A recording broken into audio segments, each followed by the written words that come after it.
মক্কা বিজয়ের পর যখন রাসূল সাল্লাল্লাহু আলাইহি ওয়াসাল্লাম ঘোষণা দিয়েছিলেন যে আজকের দিন হবে ক্ষমার দিন, কুরাইশের ভয় ছিল না আজকে তো মনে হয় সপরিবারে শেষ না। কেউ পরে আবু সুফিয়ান যে বলে যখন আমার ঘরে যারা থাকবে তারা সেফ, যারা হারামের মধ্যে থাকবে তারা সেফ, হ্যাঁ যারা ঘরে থাকবে তারাও সেফ। আচ্ছা, একটা ভয়ের একটা রোগ হয়ে গেছিল যে আজকে কি হয় কি হয়। তো আল্লাহ রাসূল বলেছেন যে আজকে দিন হবে ক্ষমা প্রদর্শনের দিন। তো যখন তিনি ঢুকলেন মক্কায় এবং কাবা তাওয়াফ করছেন তখন সাদ বিন উবাদা রাদিয়াল্লাহু আনহু, তিনি আনসারদের একজন বড় নেতা ছিলেন, তিনি তরবারি নিয়ে কাবা তাওয়াফ করছেন আর বলছেন আজকের দিন হবে রক্তপাতের দিন, আজকের দিন হবে প্রতিশোধ গ্রহণের দিন। তো আল্লাহ রাসূল বলেছেন কি ক্ষমা প্রদর্শনের দিন, সাদ বিন উবাদা বলছেন রক্তপাতের দিন। তখন আবু সুফিয়ানের সাথে রাসূল পরে তিনি খুব এক্সাইটেড ছিলেন না যে এত অত্যাচার নির্যাতনের পর আজকে মক্কা আমাদের আন্ডারে। তো তখন আবু সুফিয়ানের সাথে রাসূলকে বলে যে রাসূলুল্লাহ সাদ বিন উবাদাকে অ্যাক্সিডেন্ট ঘটায় দিবেন, আপনি পতাকাটা তার হাত থেকে নিয়ে নেন, আপনি একটা ব্যবস্থা নেন। সাদ বিন উবাদা কি করবে, কাবার মধ্যে রক্তপাত ঘটিয়ে দিতে পারে। তখন দেখেন এটা মানে অ্যামেজিং স্টোরি সিরা থেকে, এটা আমি মানে সব জায়গায় বলি এবং বলবো রেস্ট অফ মাই লাইফ। রাসূল সাল্লাল্লাহু আলাইহি ওয়াসাল্লাম তিনি সাদ বিন উবাদার হাত থেকে পতাকাটা নিয়েছিলেন, কিন্তু এই পতাকাটা দিয়েছিলেন কাকে? That's the point. সরি, ছেলেকে, সাদ বিন উবাদা ছেলেকে কেন ছেলেকে দিলেন?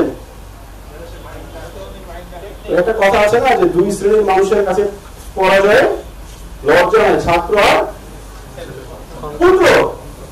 তো আমার ছেলে যদি আমার চেয়ে ভালো করে, মানে এমন করে বাবা নাই যে হয়তো বলবে আমি জেলাস আমার ছেলে কেন আমার চেয়ে ভালো করছে, কেউ বলবে এটা, কেউ বলবে না। বল ছেলে ভালো করলে কি হয়, সবার সমস্ত বাবাই যে আমার ছেলে আমার চেয়ে ভালো করুক।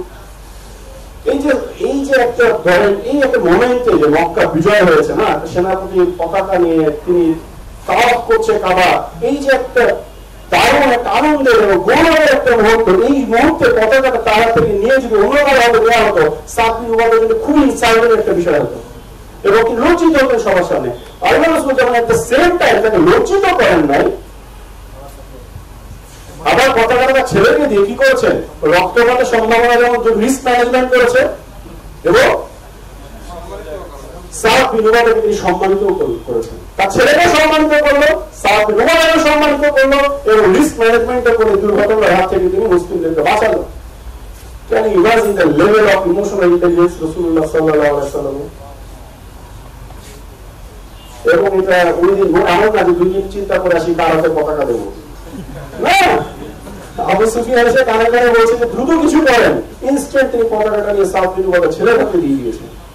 ইমোশনাল ইন্টেলিজেন্স, এটাই তো ইমোশনাল ইন্টেলিজেন্স না, যে মানুষের ইমোশনকে বোঝে। সাদ বিন উবাদার ইমোশনকে তিনি কত গভীরে গিয়ে বুঝেছেন যে তার হাতে না দিয়ে তার ছেলের হাতে দিলে ওদের কি হবে, ভালো হবে।